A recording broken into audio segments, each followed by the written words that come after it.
महाराष्ट्र और झारखंड में विधानसभा चुनाव प्रचार थमने में अब कुछ ही घंटे का समय बचा है। 18 नवंबर को प्रचार समाप्त हो जाएगा।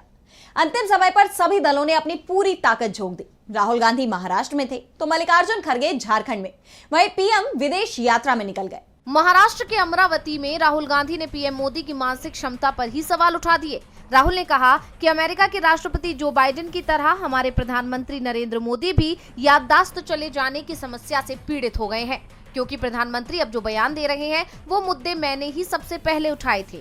राहुल ने प्रियंका गांधी का जिक्र करते हुए कहा कि मेरी बहन मुझे बता रही थी कि उसने पीएम मोदी का भाषण सुना और उस भाषण में हम जो भी कहते हैं मोदी आजकल वही बात कर रहे हैं। मुझे नहीं पता, शायद उनकी याददाश्त तो चली गई है। मैंने लोकसभा में कहा था कि जाति जनगणना होनी चाहिए और आरक्षण पर 50% की सीमा हटाई जानी चाहिए। अब मोदी अपनी चुनावी रैलियों में कह रहे हैं कि मैं आरक्षण के खिलाफ हूँ।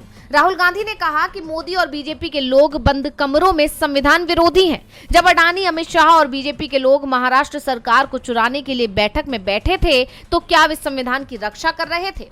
आज पूरा महाराष्ट्र जानता है कि धारावी की वजह से वो सरकार चुराई गई थी, क्योंकि बीजेपी नरेंद्र मोदी, शाह और बीजेपी के लोग महाराष्ट्र सरकार को चुराने के लिए बैठक में बैठे थे, क्योंकि बीजेपी नरेंद्र मोदी धारावी की जमीन अपने दोस्त अडानी को देना चाहते थे।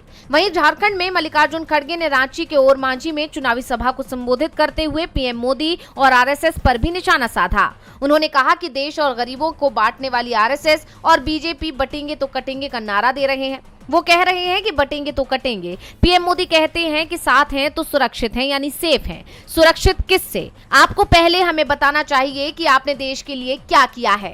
देश की 62% संपत्ति 5% अमीरों के पास है और 3% संपत्ति 50% लोगों के पास है। प्रधानमंत्री की नीतियां अमीरों को और अमीर, गरीबों को और गरीब बना रही हैं। पीएम मोदी झारखंड के 1,36,000 करोड़ रुपए लेकर बैठे हैं। उन्होंने पीएम आवास योजना के लिए फंड देने से इनकार भी किया है। पीएम मोदी झारखंड को धोखा देंगे, आपके जल, जंगल और जमीन उद्योगपतियों को सौंप देंगे।